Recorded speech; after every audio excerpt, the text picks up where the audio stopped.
Yay! Yay! All right, first timer. First timer, be nice. How's that? So back in February, an old buddy of mine was coming into town and was looking for something to do. So the auto show was in town. So I figured, I haven't been there in a couple of years, so we'll take the train. Because if you've ever driven to the auto show, you know what a show that is. The traffic is bad, the parking is impossible. So we ended up deciding to take the train, which I did several years ago.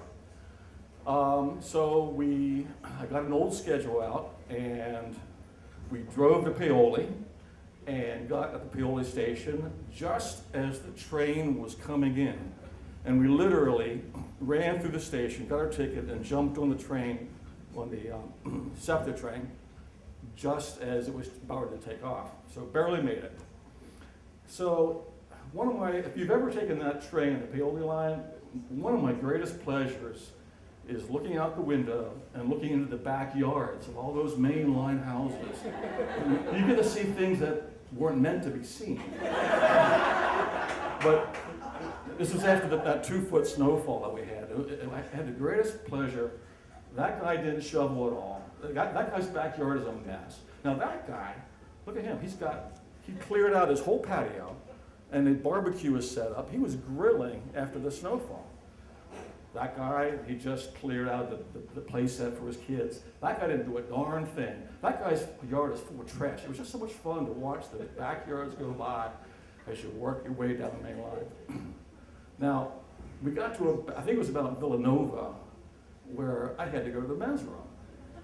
So I got up and looked around, and there's no men's room in the car. And I went to the next car and looked around, and there's no men's room there. Now usually, being in your 60s, one of the pure joys of it is always knowing where the men's room is. In the mall, it's always next to the food court. At Wawa, especially the new Wawas, it's right next to the entrance. God bless Wawa. But I was on this train, and so I went to the conductor and I said, "Hey, where's the men's room?" And he said, "There aren't any." And okay, so I went back to my seat. Figured, okay, I've got about another halfway. I'm about halfway there. I can make it. I'm a mature man. And now my whole perspective on the backyards going by has changed. I'll bet he has a bathroom. I'll bet he has a bathroom. I'll bet he has a bathroom. I'll bet he has a bathroom. And I'm stuck on this train. One guy had a waiting pool.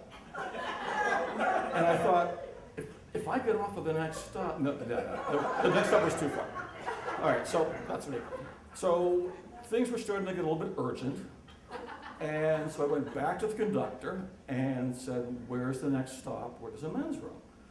And he said, 33 station. So I looked at my GPS, and that's another 20 minutes away. And wait, that's going to be tough. So, okay, fine.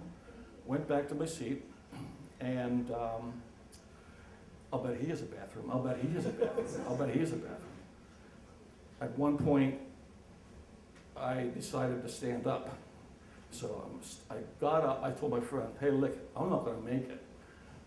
So I stood up, and I figured, okay, my body's it has a capacity. Maybe I'll stand up, so I'm going like this, trying to increase my capacity. Okay, everything, I can make it, I can make this. This is gonna be okay. And at one point, I swear to God, I started sweating.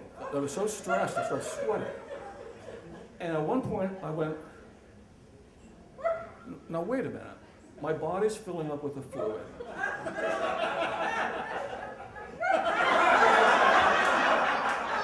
No, that couldn't be. No, take that thought out of your mind. I'll bet he is a bathroom. I had an empty water bottle, which was probably part of the problem. And I looked up, and there was a place where the two cars unite, and the doors are closed. And I'm thinking, now wait a minute, if it really gets, and by this time I'm past Bryn Mawr, I'm not sure where I am, but I'm pretty close. At this point, there's no way I could stand between the two cars and pee into this bottle. So that's right out. Finally, the conductor says, next stop, 30th Street Station. And I thought, okay, I'm bouncing back and forth, I'm sweating, I'm standing, my friend is standing, we're ready to go. And if you've ever taken that train ride, you know that train crawls into 30th Street Station. It just takes forever. So finally we get there, and we dash out the door, up the steps, into 30th Street. We come out on a hallway, and I've never seen it before. I have no idea where I am. But fortunately, there was a donut stand right across the hallway, and there were these two teenage girls there doing nothing. So I abandoned my friend because I'm moving fast, and I run up to the two teenage girls, and I said, "Where's the men's room?" And, these were Philly girls, so I expected them to say, be smart and giggle and say, "In your pants, old man." But there must have been something in the way I approached them. There must have been something on my face because both of them, in unison, went down the stairs.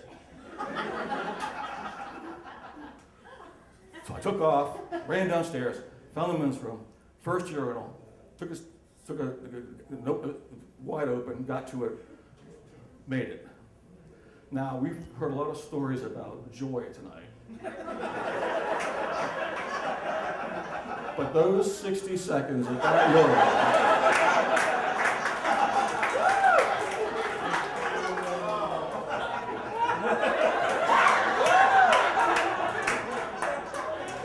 the room got brighter. My narrow vision expanded, and I could see other places. My peripheral vision opened up, and in the process, I was losing weight. So that God bless that urinal. Anyway, so that was pure joy right there. Everything was fine. I'm feeling good. Walked back up the steps. Walked past the two girls at the donut stand, and I expected them. I kind of gave them a little wave, and I expected them to giggle and laugh at me and kind of make fun of me. But it was interesting. Their reaction was not what I expected. They both looked at me, and their look was a sign of pity. Thank you.